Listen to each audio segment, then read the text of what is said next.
Well, 11 months ago, the community of Fremont was shaken following this deadly explosion. It claimed the lives of 8 and 12-year-old girls along with their father.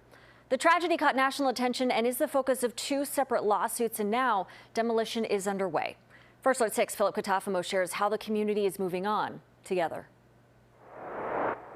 We were inside the building and we were just waiting on our customers, and we heard a giant rumble in the building. I was concerned something happened inside the store. We felt the windows shake. That rumble Jennifer Gregory felt was a deadly explosion at the Horizon Biofuels building in Fremont last summer. She recalls stepping outside and seeing black smoke and fire in the distance. We have customers coming in and out all the time from down here, and it's a big family-oriented area. And so we were just concerned about all the workers that were in there. Brent Foxhoven was close to the building hours before the blast went off. We were actually here at Papa Trucking and Grading that morning, getting some sand for our sandbox. And we left that day and saw the tragic event, all over Facebook. Throughout the day, Jennifer would learn more about the gravity of the situation, with 3 lives taken.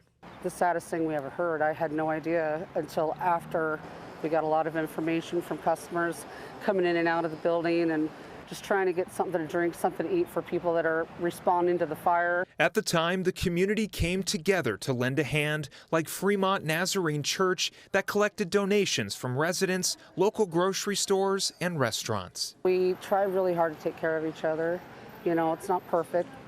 No community is, but there was a lot of people that reached out to help them. They got a lot of help from a lot of people around the area. Almost a year later, demolition is underway of the building. At one point, the structure held a different meaning for residents. Growing up as a kid in Fremont, like every time you come into town, once you saw the big Golden Sun feed building, you knew you were getting close, and it was just something that you always looked for. Now closure for this tight-knit community as the reminder of this horrible tragedy comes down piece by piece. It's a constant reminder of what happened. And honestly, it's kind of like a burial. It needed to happen. The building was so old anyway. Reporting in Fremont, I'm Philip Katafamo, First Alert 6. This update does come at an unfortunate time. Today was Haven Danielson's birthday. She would have been 13 years old. Investigators say a dust fire triggered the explosion. There are 2 pending lawsuits filed by the estates of the children killed, both against Horizon Biofuels. The company filed a response a few weeks ago denying most of the key allegations. Now, the OSHA investigation into the Horizon Biofuels explosion, meantime, resulted in the agency proposing nearly $150,000 in fines. A report cited combustible dust buildup and fire dangers, which went unchecked. The Nebraska Department of Environment and Energy investigated an air quality complaint 5 months before the blast and noted wood dust on a neighboring business's property. In 2012, OSHA fined Horizon Biofuels for workplace hazards and a lack of training.